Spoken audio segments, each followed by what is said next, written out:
Sable is a smelly, ristless broke boy who spends most of his time wandering around and begging strangers for their crusty old socks and bottles of lotion. But one day his miserable little life changes when he stumbles upon this beautiful goddess mommy, who tells him that he actually has a lot of overpowered mana locked inside his body, and takes him to the secret magical academy where he can become the most OP mage that has ever existed in the anime universe, but he thinks it's all just one big joke. Long ago, in the Dark Ages, when ignorant humans were still accusing and hunting witches for their cute ass and evil sorcery, a group of people unjustly burned a famous high sorceress. This led to the beginning of a 500 years long war between the Holy Church and the witches. However, 10 years ago, a renowned sorcerer named 13 spread magic all over the world in hopes of conquering everything for mages and sorcerers, but he got his ass handed over to him before getting roasted on the stake as well. But thanks to him spreading magic all over the world, people realized that it was more common than they had previously thought, and that a lot of people were actually able to use it given the opportunity to learn.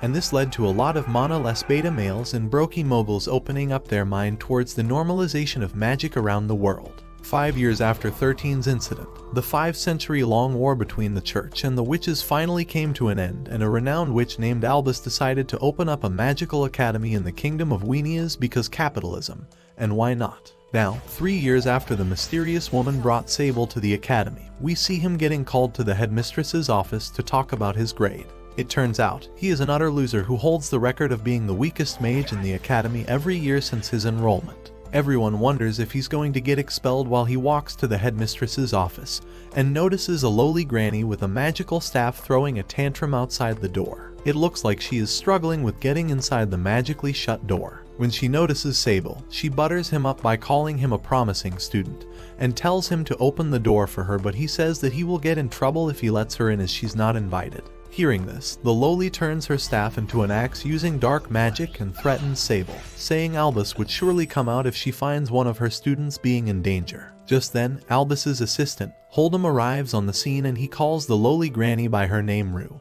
and tells her to go back to her nasty lair as she's always causing trouble for everyone. Before charging towards her with his sword, Rue blocks his attacks pretty easily, but Hold'em manages to take her by surprise by knocking her staff, Ludens, out of her hands. Seeing the legendary item, Sable tries to pick it up, but Hold'em kicks him back before tossing the staff back at Rue and asks Sable if he had a death wish. Just then, Albus opens the door and becomes surprised to see Rue there. She tells everyone to come in and starts talking to Sable first. She tells him that she has decided to send him off to a mage village under their special 3-year program. She thinks that he will require a new environment to learn magic, as studying here for the last 3 years has yielded little to no results for him, and if after this program his instructor deems him unworthy, then they will erase his memory regarding everything related to magic and the magical world. Hearing this, Sable becomes a little worried as he has no memories from before he joined the academy and doesn't even remember the day he joined properly. At the same time, Rue stands up and says that she will escort them to the village as it sounds entertaining, and demands that Albus let her read the first ever book written on magic, the Grimoire of Zero. Albus denies the request, saying it is a forbidden text and that she has already hired a witch for the job, but Rue says that she has already secured the contract from the witch they were hiring, and makes Albus curse witches for being self-serving idiots who have no sense of duty. With no other choice, Albus tells Rue that if she follows through with the contract, she will let her meet the author of the grimoire, and that gets the lowly grandma excited enough to say yes. We also find out that Rue is actually a 300-year-old semi-immortal sorceress, who goes by the title of the Dawn Witch. The following day, Sable packs up his stuff and goes to the gathering point to meet Rue. He also finds the academy's top student, Hort, there as well. They also run into fellow Lizardman student, Kudo, alongside 2 other NPCs who would be joining them on this special village field program. Kudo takes the other 2 and says that he is a seasoned traveler and doesn't need a lowly grandma looking after him, and they decide to travel on their own. Meanwhile, Sable stays with Hort and Rue, and they decide to take it slow with a warm meal before starting. We also find out that Sable thinks highly of Kudo because despite facing discrimination because of him being a beast fallen, he is very honest and always speaks the truth even if it hurts his reputation. On the other hand, Hort recognizes a shady looking guy in the crowd and seems worried about something. During their meal, Hort asks Rue about her staff and she reveals that it is one of the few legendary grade staffs called Ludens, and it is infamous by the title of Witch Killer due to its ability to suck away all the mana and life force of mages. And even though she can't use any spells of her own due to it, she can wield its power because of a bloodline pact made between the staff and her ancestors. Sable realizes that this was the reason why Holden kicked him away from the staff the other day, and starts eating some meat while Hort starts complaining that it was hers and tells him to spit it out with tears in her eyes. After their meal, they all board a wagon and start riding towards the village in the south, but Sable seems to have motion sickness, and they get off a few miles before reaching their destination to help him ease up. They decide to camp outside for the night, and Sable and Hort get to talk to each other, and Sable tells Hort about how he's envious of her talent, but she tells him that she's just well practiced, and when she joined the academy she couldn't even get lunch for herself, but then she learned how to smile and became friendly with everyone, and it helped her grow a lot. She then asks him about his story, and he tells her that he doesn't have any memories from before joining the academy, and if he were to lose the memory of this place as well, he will truly be left with nothing and nowhere to go. Just then, Rue walks in and says that just not wanting to forget isn't really great of a motivation to learn magic. He further reveals that he can barely cast any spells because he seems to have a huge amount of mana, but he can't control it.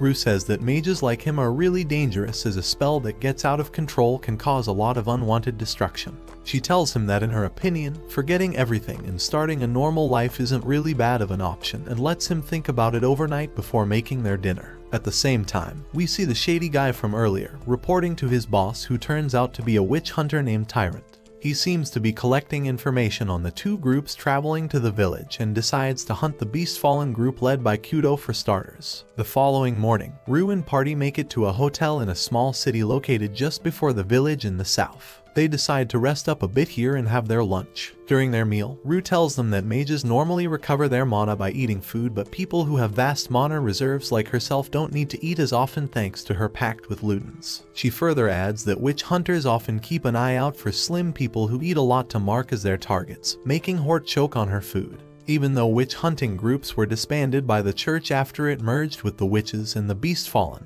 there are still people who hate them and hunt them down out of spite. Just then, the two NPCs traveling with Kudo walk in and tell them that they were attacked by bandits, and Kudo took the map and ran away while calling them weaklings without magic. Hearing this makes them really shocked, as Kudo is a really righteous guy, but then Rue sets the record straight by pointing out that they were totally unharmed while Kudo was missing, meaning he was being chased by the bandits, and following from what he said, it looks like he is being hunted down by witch hunters and tried to save them by announcing that he is the actual mage there. She then tells everyone to stay here, as she will take responsibility because she shouldn't have let him go on his own in the first place. With that, she casts a spell to follow his magic signature and starts running after him. Meanwhile, Sable and Hort feel anxious for their friend. Sable says that he will go after him as well, even if it means getting expelled, and Hort says that she will help him too, and takes a map out to use a tracking spell to find Rue. With that, they both run into the forest, and we find out that the two NPCs from earlier are just pathetic cowards who chickened out and said that they won't risk getting expelled, just save a lizard. Back in the forest, Hort complains about them being selfish idiots, but Sable tells her that if she had asked them with a smile, they might have accepted, but she says that she chooses whom to smile for and that they weren't worthy. Hearing this, Sable says that she smiles a lot around him as well, and she says that he's special as she finds herself smiling naturally around him. Just then, they stumble upon something squishy on the ground, and much to their dread, it turns out to be a cut-off piece of Kudo's tail. Sable says that it could be that Kudo cut off his tail intentionally like a lizard to distract the hunters. Hort picks it up and says that it looks like a tentacle toy, and that she won't mind keeping it for science. Just then, they both notice multiple sets of footsteps leading into the forest. A couple of them look like Kudo and Rue's, but the third set shows that he is being chased by a single hunter. She says that Kudo is a pretty strong guy, and if he decided to run away from a single opponent, it means that he was being chased by a professional hunter like one of those arbiter guys from the disbanded witch hunters unit called Diagnes that once belonged to the church. She then starts shaking and reveals that when she was a kid she had a friend in a nearby village, but one day when she went to visit her, she found her friend getting slayed by one of the arbiters, and it has traumatized her ever since. Meanwhile, we see Kudo hiding in the trees to see if he was safe, but it turns out he has been sitting on a marked branch all along, which breaks apart and makes him fall down on a spike trap. Back at the entrance, Hort says that they should return as facing an arbiter can be really dangerous, but then they hear Kudo's scream and Sable decides to go help him because he's not a sissy. Hort decides to follow him as well, and we see Kudo tripping over a rope and coming face to face with the witch hunter. Knowing the difference in their strength, he decides to cast a blinding spell and makes a run for it, but the hunter uses a speed boost spell and strikes him hard with his massive hammer before sending him back into a tree like a ragdoll. He notices Kudo's foot injury getting healed and says that he will make up for a great guinea pig for their sciences division and starts dragging him back to his camp. Meanwhile, Kudo thinks back on how he used to be a slave and was sold into a circus where they cut off his body parts only to let people see them grow back again. He says that he won't go back to that life ever again and tries to resist by grabbing one of the tree's roots, but the arbiter smashes his arms and says that he should know better than to resist. Kudo still tries to hold on with his mouth, and this makes the guy really annoyed, and he decides to send the lizard to the other world. It looks like this is it for our lizard boy, but just then Rue arrives on the spot and blocks the hunter's attack with a lightning spell. She unleashes Luden's dark magic and attacks the hunter, making him realize that he is facing the owner of the legendary Luden's staff. He tries to fight back, but Rue simply shows him the difference between their power levels by gutting all the trees in the area with a single attack. Everything looks good, but then our dumb idiots walk in while trying to find Kudo and Rue. The hunter decides to quite literally jump on this opportunity, and he pins Sable down while kicking Hort away. He tells Rue to drop her staff and to surrender, or else he will put Sable out of his misery. Rue tries to play it smart by telling him that if he does that, he will be saying goodbye to his life as well, but eventually gives in when she sees that the witch hunter is serious about slaying her student. She throws Ludens down and tells him to get away. The guy throws an anti-magic cloak over the staff and tells Sable to bring it to him and orders Hort to tie the professor while revealing her real identity as the church's spy. It turns out that Hort is actually a beast fallen, and when she was little, the church took her in and told her to work as their spy in the Magic Academy in exchange for getting purified because she's a nasty impure being. They even cut off her antlers to keep her real identity secret and told her that she would be executed if she didn't obey them. This arbiter was also the same guy who burned her childhood friend, and with the cat out of the bag, Hort starts feeling really bad because she doesn't want to betray Sable and the others, as she has grown to like them a lot. At this point, she decides to make amends and takes out the cut off piece of Kudo's tail and offers it up to cast a strong attack spell towards the hunter. This makes him really shocked, and he pulls the anti-magic cloak off the staff and uses it to block the attack. He then decides to strike Hort back, but Sable grabs Ludens and unleashes its power, destroying everything in the area and knocking the enemy out. Some time later, he opens his eyes to Hort hugging him with her big plots and feeling glad that he is safe. Rue decides to lecture them all for being a bunch of bakas because they didn't follow her orders and got everyone's life in danger. With that, they decide to continue their journey, and Sable asks why he is still alive after touching the Ludens staff. Rue says that Ludens has a deep hunger for mana and it robs its wielder dry to sate itself, and that's what makes it so hard to use it. But it looks like Sable has more mana than Ludens can eat, and that's why he's still alive. Hearing this makes everyone shocked. Rue says that it's no wonder that Sable struggles with controlling his infinite magical energy, and then tells everyone to get their things together so they can get going. Later that night, Hort comes out to sit with Sable and talks about her real identity and how she's really grateful for them forgiving her. She lets him touch her small antlers and tells her how she asked about them from Professor Rue, and she told her that she is from the lineage of a witch who had blessed her partner with the power of beasts. And in such cases, when the witch dies, their partner's soul gets split and influences her lineage due to the pact they shared. Over time, the influence of this soul gets diluted and people become more and more human-like, and they are called beasts fallen. She tells her to take pride in her identity, and this boosts Hort's confidence a lot. She also tells Sable that she felt relieved to find out that he wasn't a racist, as he treated Kudo with respect and even praised him. Sable says that he just said what he thought was true, and this makes Hort really happy, and she kisses him on the cheek before running away. With that, they call it a night and get back to their rooms in the hotel. The next morning, they find out that the two NPC students were actually working as the church's informants, and they get them arrested and sent back to the academy for trial. After that, they all sit down, and Rue says that the four of them would be continuing their journey together from here on. She then tells Kudo that it would be hard for him to handle his jerky with his hands looking like that, and says that they will first work on growing them back. Kudo says that he will probably run out of all his magic before his hands grow, but Rue cuts him off and tells him that this is where they will be using Sable's infinite supply of mana. She then explains that mages can exchange mana through physical contacts like kissing each other and such, but holding hands works as well as long as they keep the flow of mana constant and only take as much as their bodies can handle, otherwise they would fall down with blooding coming out of each and every hole in their body. Hearing this, Sable starts getting some horrible flashbacks from his childhood, but he tries to ignore them and gets to helping his friends. Rue says that she will work as a relay to control the right flow of mana and holds both their hands. She then tells Kudo to start chanting the incantation, but he says that he feels embarrassed to chant them in public. Rue tells him that he shouldn't care about such dumb details and makes him cast the healing spell, and just as expected, his hands and tail heals up extremely fast without him losing any mana of his own.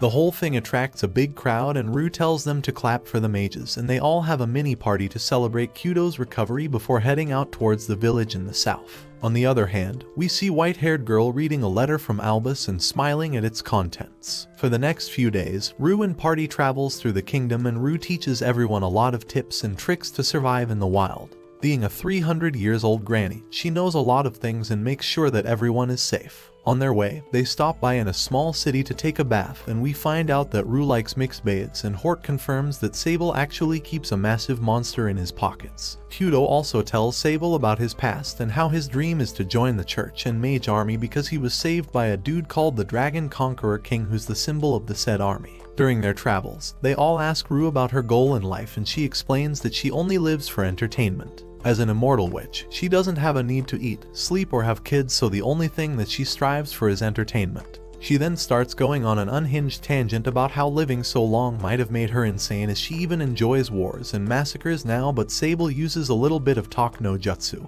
and tells her that she's a good person and stops her from turning into this story's next big villain. After that, they continue their journey until they reach the forest near the village. While walking through, they hear a young boy running towards them while screaming that if he finds them, they will all be killed. He rushes them all into a hole in a massive tree and closes the entrance with a custom magical barrier. He tells them all to stay silent as this barrier doesn't block sounds, and Rue becomes really impressed to see just how refined and customized this barrier was. The boy tells her that the witch in the village taught him how to set it up, and then they all shut their mouths to hide from a massive tiger beast fallen who seems to be hunting the boy. The massive dude walks up near the tree and says that it's odd that he can't see anyone here but hear their heartbeats. He then swings his massive sword and destroys the tree, barrier and all, and makes them all fall down in front of him. Looking at them, he confirms that they must be the kids from the field program and tells them that they should know that they can't finish their incantations before he slices them up like sashimi. He says that they should have hidden themselves and tried to surprise attack him, but then he notices Rue behind him with her staff shaped as an axe. The beast fallen blocks her attack and tries to counter her, but she takes this chance to tell her students to run away and decides to face the guy on her own. But once everyone is gone, the beast fallen gives up and says that he's a mercenary and doesn't like to pick fights that he can't win.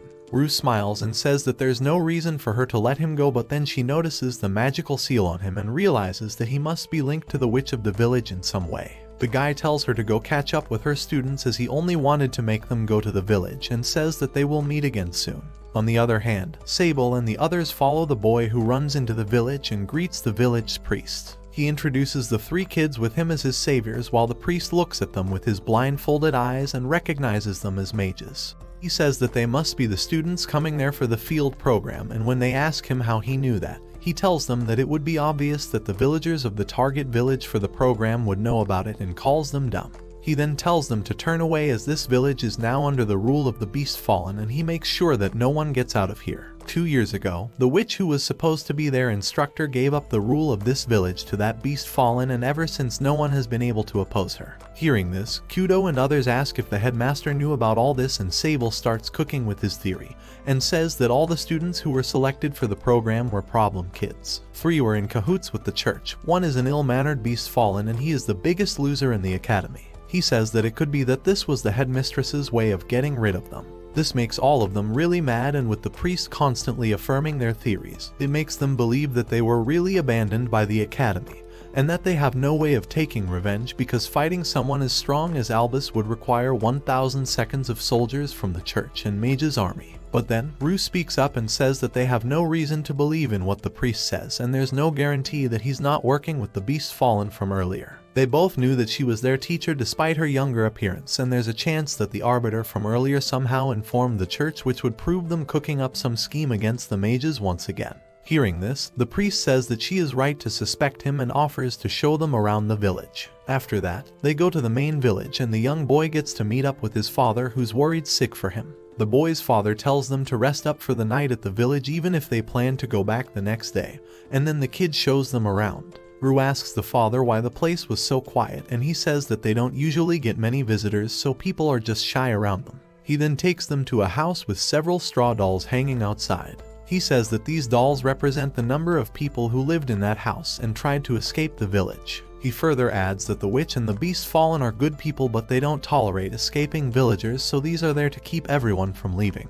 Everyone around here knows about this, except the kids who weren't there to witness this 2 years ago. If everyone follows the rules, this place isn't bad for living, and then he leaves them to get comfy in the potentially haunted house. Once they are gone, Rue checks the house and then tells everyone that they will be slaying the witch in charge of this village alongside Albus, who tried to dupe them as well. She says that without the witch here, her job can't be finished and she won't let Albus get away with it. Kudo says that he's mad as well, but there's nothing that they can do about it. Rue says that they can go back to the capital and tell the church and mage's army there about all this, but Sable says that that would turn this village into a battlefield, meaning they should do something about this on their own.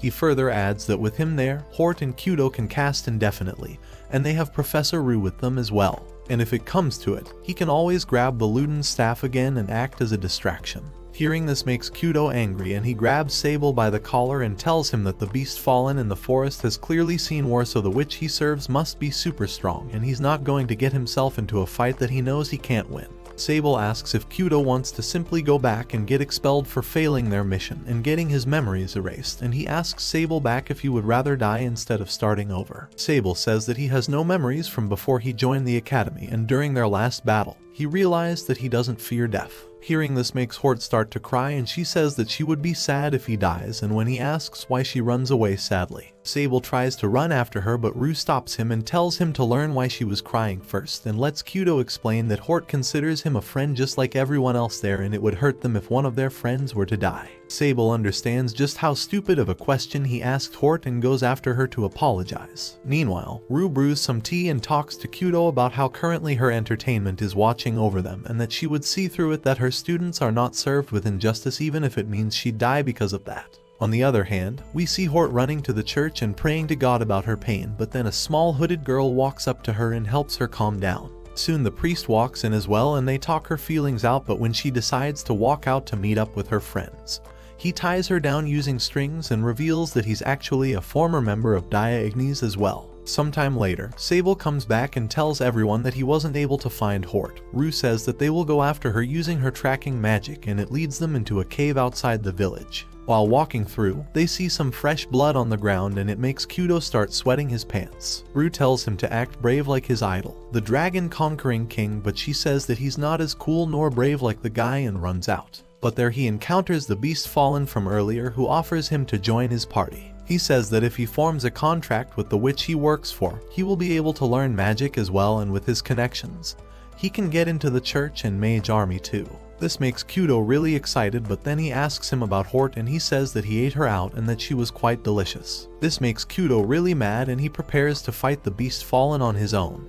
Back in the cave, Sable tries to cast an illuminating spell, but it becomes unstable due to his infinite mana, but Rue helps him form a small light, and they continue walking deeper in. They notice that there ain't any traps, and it could be that the witch doesn't fear them, and an infinite source of magic like Sable is truly a treat for any witch. Just then, Sable falls on the ground and gets a lot of flashbacks from his childhood, and it hurts his head. Rue tells him that she won't blame him if he runs back, but he says that he's here to save his friend and that he would do it for her as well. This makes Rue really happy, and they continue walking until they notice a door at the end of the cave. It opens up and wines come out of it towards Sable, and they start pulling him in. Rue follows him, but the priest shows up and takes her Ludens and kicks her straight into the room as well before locking the door. He tells her that she should have put him down when she had the chance, and with that, they turn around to find the white-haired witch standing in front of them. Seeing her, Sable stands up and says that he remembers her and that she is the one who brought him to the Magic Academy. She raises her hand and tells Sable to come to her as she has been waiting for him, but Rue stops him and says that her eyes contain magic, and if he's not careful, she will bewitch him.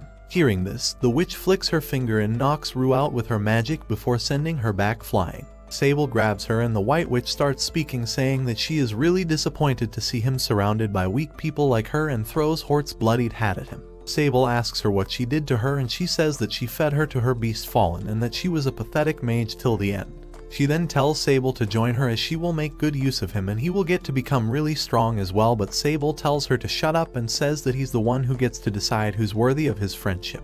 He starts explaining how Hort was an amazing mage and a wonderful person who accepted him when he was the weakest loser in the academy. Professor Rue took care of them like their mom and helped them grow both in character and in power, while also protecting them from all sorts of enemies during this journey. He then thinks that if he pours all of his magic in a single spell, he might be able to at least save Professor Rue, but just then Rue wakes up and starts kissing him like a rabbit in heat. She siphons his magic and fills herself with his thick mana before standing up and facing the White Witch head on. She starts casting a high-level magic from the 4th chapter of the Grimoire of Zero and launches a dragon-shaped energy beam at her, but the White Witch simply nullifies her magic with her hand and reveals that she is actually the Mud Black Witch, Zero, the one who wrote the Grimoire of Zero and taught humanity about magic. This shocks them both as Zero walks up to them and prepares to cast a spell. Sable stands between her and Rue and closes his eyes when the witch casts her spell, but to their surprise, the cave fills up with falling confetti, and she says that they have passed. She also adds that she will be their supervisor for the field program and that she's also the author of the textbooks they use at the academy, the Grimoire of Beginning,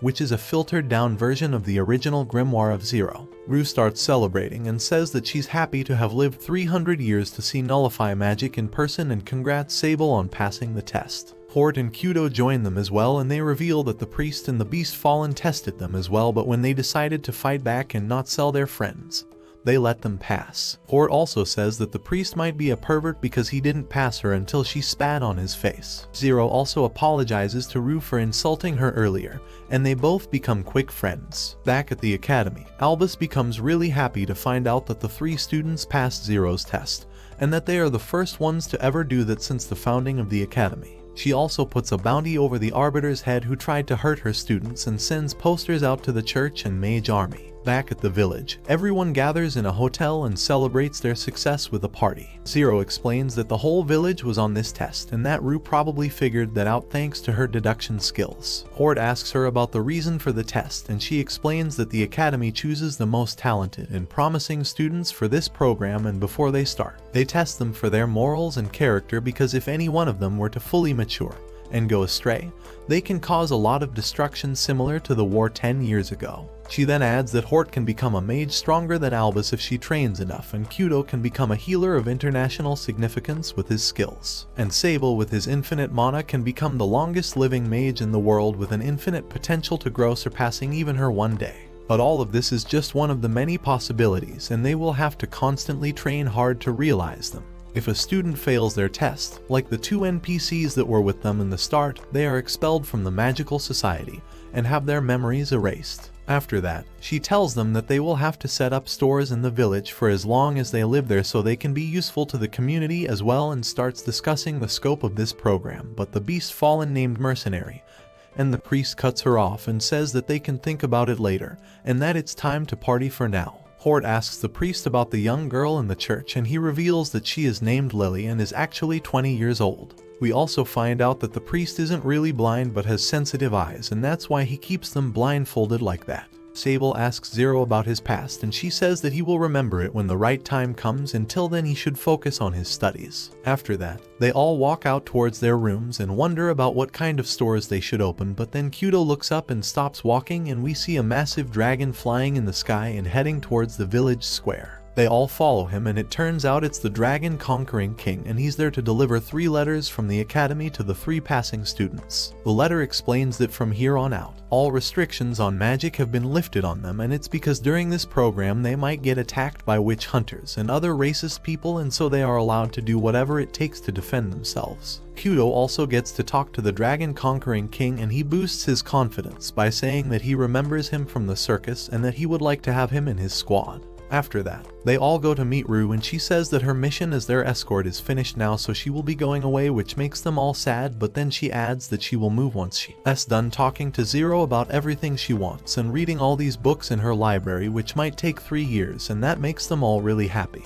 With that, they call it a night and Rue stays behind to talk to Zero. She reveals that she knows about her magical depletion and that she wouldn't leave until she's sure about a witch not sucking her precious student off for their magic, but Zero says that she can rest assured as she is the one who saved him.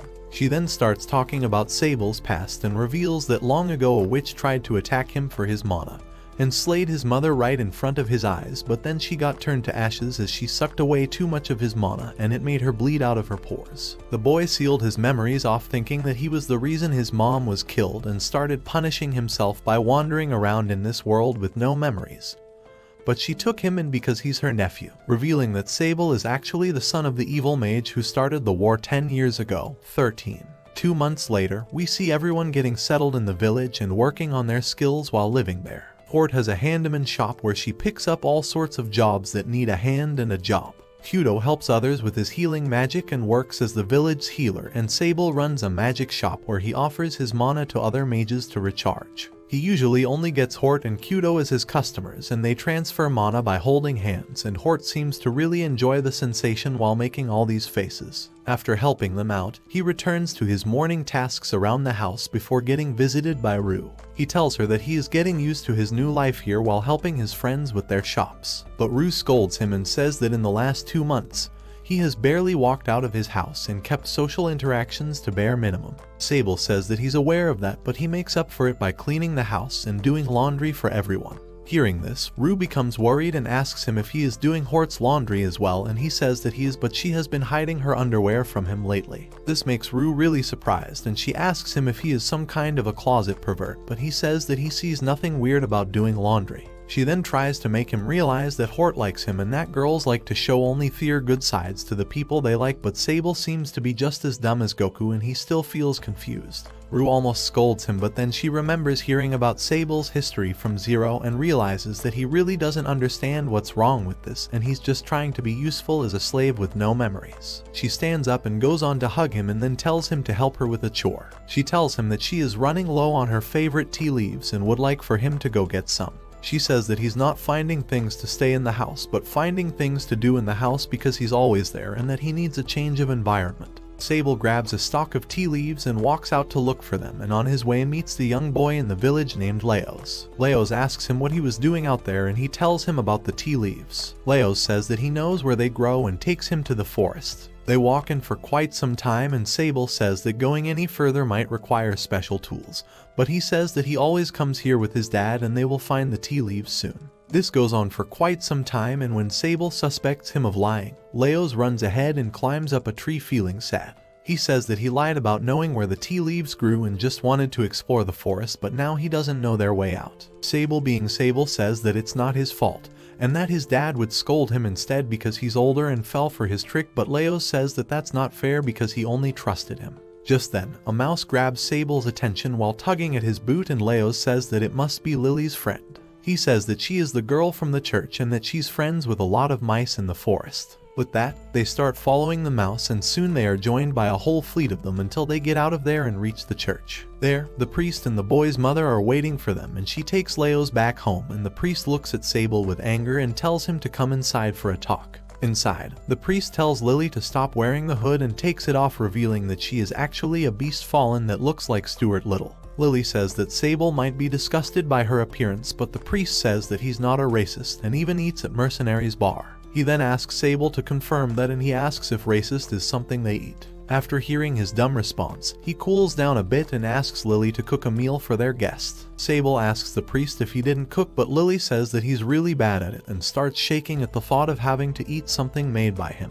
With that, she goes to the kitchen to work her magic, and the priest sits down with Sable to talk. Lily makes them some hot soup served with bread and honey, and the priest reveals that they keep some bees at the back of the church. He further adds that he and Leos were about to enter the bees' territory in the forest, and it could be really dangerous, and that's why they don't allow kids to go in the forest on their own. Sable says that he didn't know about that, but the priest scolds him by saying that not knowing isn't a sin, but not studying about a place that you don't know about and going right in is just stupid. Sable says that he was looking for the tea leaves, and the priest says that if he had asked around about it, he would have known that those grow near Zero's cave. He then tells him that while not knowing about something isn't a sin, being content with ignorance can be really harmful and motivates him to learn. After that, he lets him go and Sable runs into Hort on his way back to the shop. She wipes some soup off his mouth and says that it's unusual for him to be outside his shop. Sable says that it's a long story and then asks about the blood stain on her sleeve, and she says that it was mercenaries. She then explains that she was out with him on a mission to scout the forest, but then they ran into a pack of wolves who attacked them.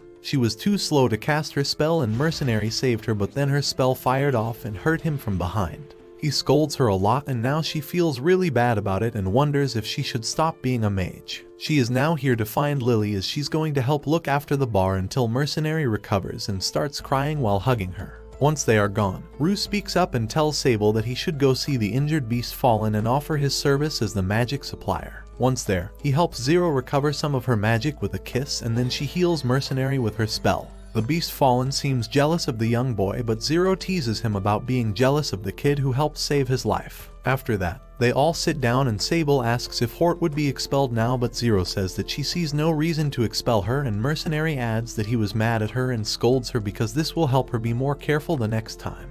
If he didn't want to work with her again, he wouldn't have wasted his time or energy on teaching her. Hearing this, Sable realizes that he should go talk to Leos and tell him that they can go explore the forest together sometime again, because he must be beating himself up about lying to him earlier, and rushes out. On the other hand, Rue talks to Zero and Mercenary about Sable not being motivated to learn and improve as a magician and just taking up a support role for his friends. They both seem to not have a problem with that and tells her that she should let the boy make his decisions and live like he wants, but she says that she wants all her students to become crazy opus magicians. After that, Mercenary walks out and Rue asks Zero about her relationship with him and asks why she didn't take more of Sable's mana when she had the chance to. She says that he's her husband and then adds that as a teacher, she doesn't want to exploit her students in any way. Rue says that if she doesn't do that, she would end up growing older and die, but Zero says that that would be perfectly fine, as she would get to grow old alongside her lover, and that's not a bad ending at all. On the other hand, we see Albus calling her assistant Hold'em and sending him to the village in the south to conduct an investigation, as she gets a tip about some weird activities going around there. At the same time, we find out that Hold'em used to be Albus's grandmother's servant, but when she was burned,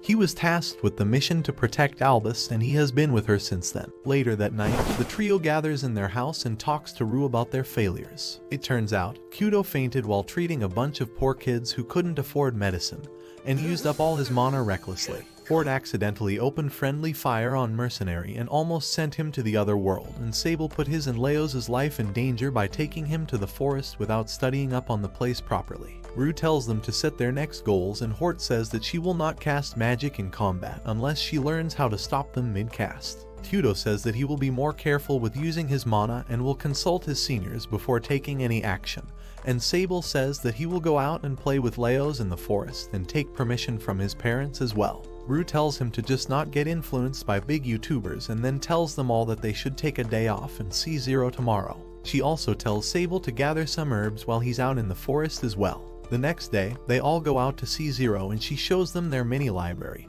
and tells them to read up on some of the books, and tells them that most of her books end up in the Forbidden Library in the north, which is surrounded by remnants of disaster. Hort says that she would love to one day be able to visit the library, but Zero tells her that she will first learn how to control her magic properly and takes her out to give her a special lesson on magic casting. Sable finds an interesting book on herbs and medicines and picks it up before following everyone out to see Hort's training. Zero teaches her a new way of casting one of the attack spells, but then she falls down due to her mana depletion. Sable tries to share some of his mana with her using the hand-holding thing, but it doesn't work. He tells everyone to go get Mercenary and carries her back home. Once there, Zero tells her of her condition and her fear of sucking him dry of all his magic, and that being the reason why she doesn't take any mana from him. She also talks to him about her father, but doesn't tell him that he's 13's son. She tells him that his dad was a calm and collected person with a deep interest in studying and how he had terrible handwriting. He was also the one who wrote the book that he picked up from her library, and that normally sorcerers use special techniques to keep their knowledge being used by others, but he deemed it so insignificant that he didn't even put any spells on it. Sable says that he can read the book easily because it's quite similar to his own handwriting, and this makes Zero smile. Just then, Mercenary arrives and thanks Sable for looking after Zero. The next day, Sable goes into the forest with Leos to find some tea leaves. He also learns about a bunch of herbs and mushrooms and finds out that the tea leaves can be found near the red flowers that grow at the base of a tree deep in the forest. They continue their search and eventually come across an animal's carcass and wonder if it was attacked by wolves. Leso says that Sable can surely protect them with his magic, but he says that he can't really cast any spells. Later on, they find the flower field and Sable invites Leos to come see him during his training sessions, but then a spiky-looking dark monster attacks them and ends up poking Leos in the stomach. Sable grabs him and starts running towards the village in hopes of saving his life, but Leos passes out due to the pain and it makes Sable cry out, cursing his fate and saying that he should have practiced his magic and how even a basic healing spell could have made a difference in this situation.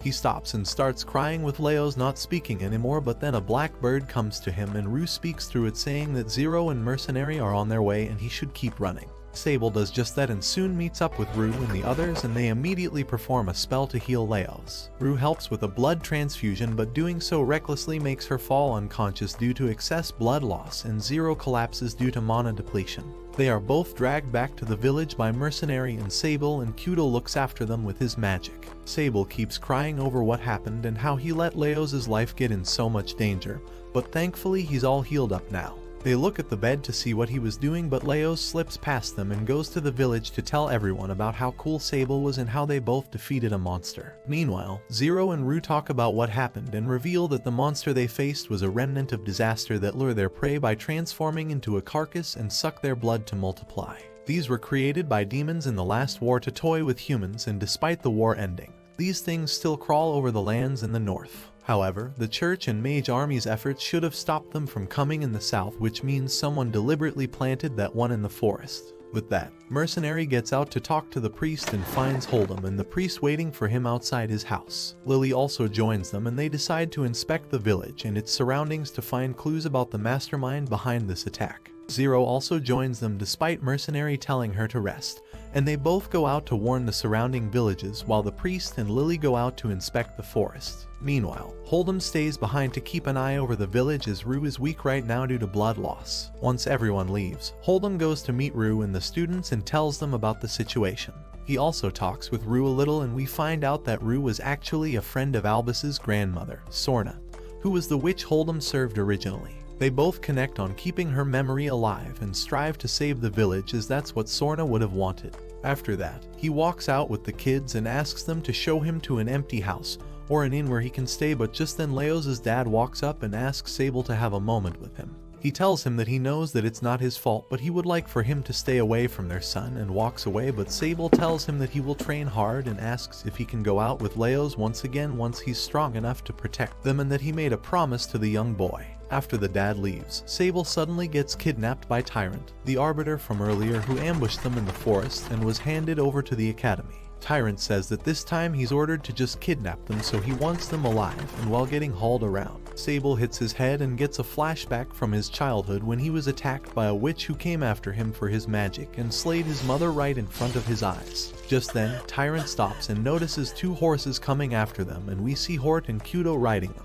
Kudo cuts a part of his tail and tells Hort to attack Tyrant with all he's got, but he blocks it with his anti-magic cloth and compliments them on getting better. But then Sable grabs his arm and threatens to overload him with mana transfer, but Tyrant pushes him down and smashes his arms with his massive hammer. He also beats up the other two with ease and says that it was pretty easy, but then the priest arrives at the location and ties him up with his threads. He takes off his blindfold and goes on to chop Tyrant's limbs off before Mercenary and Zero arrive there as well.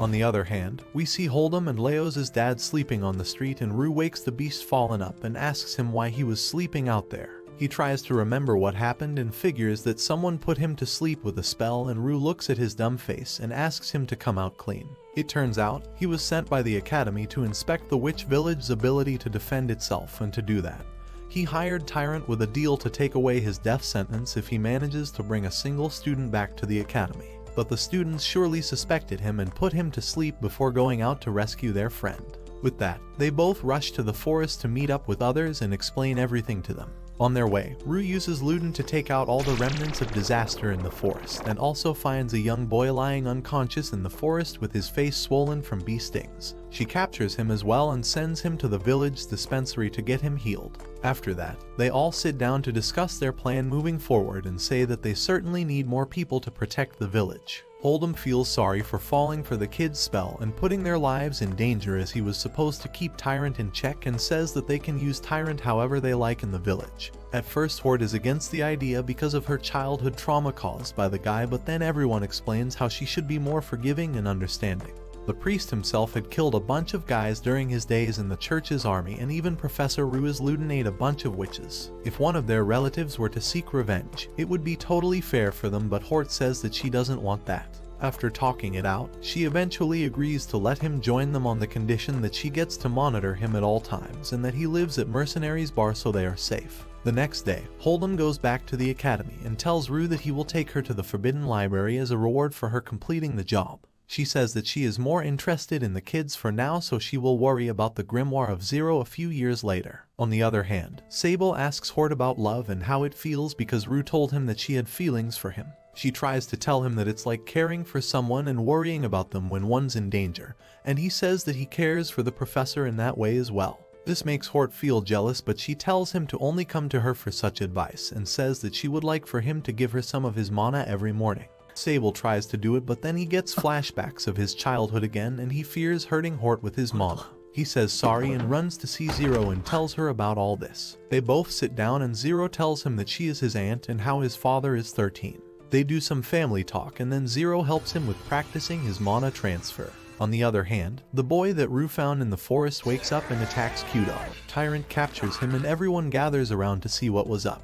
The priest uses his interrogation tricks to get all the information out of him and finds out that his name is Caddy, and he was sent by someone high up in the church to spread the remnants of disaster in the area. But he also doesn't know who specifically sent him and was purposefully fed false information in case he got captured.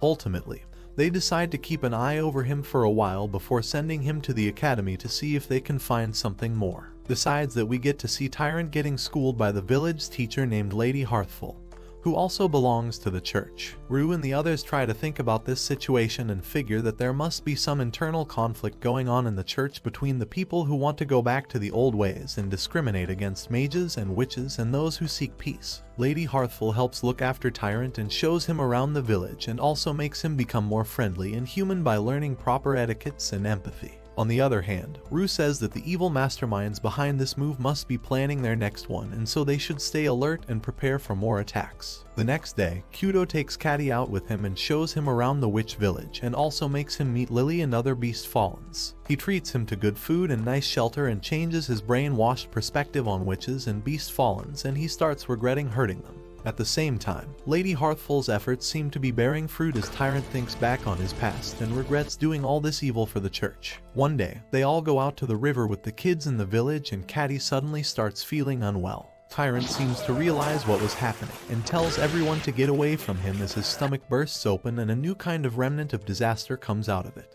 It seems to be a parasite that takes over its host and turns them into man-slaying monsters. Tyrant saves everyone and holds Caddy down and tells Hort to burn them or else the parasite would spread all across the land. They all struggle with this situation, but in the end, Hort does it with Kudo's help and they manage to at least save Tyrant. But then the disaster starts spreading in the form of small monsters, and it looks like this is it for them, but Rue arrives just in time and lets her Ludens feast on the little lizards. After this event, Zero sends a letter back to the academy telling them about everything and decides to send the students back as well, but they say that they want to help them in this war as well. At first, Zero is totally against it, but Sable says that if the war happens and they slay their enemies, it will be bad PR for them as their enemy would probably frame them as man-slaying monsters. In an ideal world, they would want to trap their enemies without killing them, and if they work hard, they might just be able to pull it off. Sable says that he will help them all by providing them with infinite mana for the traps and also shows her his newly brewed potion that he made thanks to what he learned from 13's Herbs and Medicines book. He says that it's a mana replenishing potion and would allow them to work even more efficiently. Seeing all this, Zero says that if they pull it off, she might just have to graduate them and agrees to go on with this plan. With that, they all start preparing for the upcoming war, and Sable also helps Zero with replenishing her mana. At first she is worried about him, but once he fills her up with his manly mana, he becomes surprised and gives him the title of the Abyss Sorcerer and tells him to not screw up in this war. On the other hand, Albus sends out letters to the leaders and heroes of all big nations and organizations and assembles an army to witness the upcoming war and stand by just in case. Her real goal is to smoke out the evil mastermind behind this attack, and she works with Rue to come up with a clever plan to do so. The next day, the village gets attacked by a massive army of church knights, beast fallens, and a single demon-possessed beast fallen who are said to possess infinite mana and ability to cast infinite spells. The army marches through the forest to attack the village but stops midway thanks to all the traps in their way. This delays their attack, and they also realize that the witches are toying with them as a bunch of healing spells are mixed in those traps that burn and cut them, and ultimately they don't do much damage. This lowers their morale, but with the demon possessed on their side, they continue walking forward. They eventually manage to capture Lily, who has been attacking them using her rats, but the priest jumps in to save her, followed by mercenaries, and they team up to fight the massive monster and its goons. This battle goes on for quite some time, and a lot of enemies manage to make it to the village's entrance, but Zero, Rue, Sable, Hort, and Kudo manage to hold them all off until Mercenary drags the demon possessed out in the open. All their attacks are useless against it because it simply regenerates at an insanely fast speed, but Zero decides to show off her real power a bit and uses a massive spell to summon fleets of undead from the ground that grabs the monster and takes it to the underworld with them, putting an end to this war.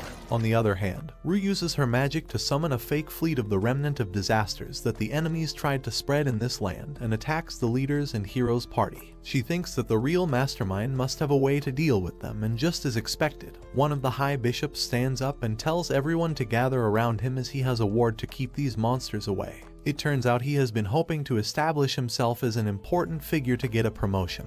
But once he says that, Rue cancels her spell and pins him down with her Ludens. She then takes out one of the remnants of disaster that Ludens didn't eat and tells the bishop to make amends by eating it, and tells him that if he ever does something evil again, she will simply undo the binding on the remnant and turn him into a monster the same way he deceived and used the children in the church. With that, this all comes to an end, and Albus grants our three heroes with their diplomas. She then tells them that she has a perfect job for them to start off their careers and sends them on a mission to gather some information on the remnants of disaster. They all go back to the village to gather their stuff and say goodbye to Zero and the villagers. She tells Sable to keep the book written by his father and says that she hopes that he deciphers the seal on it if there's any. Sable says that he actually found it out thanks to the message at the end of the book that said that it was meant for his sibling.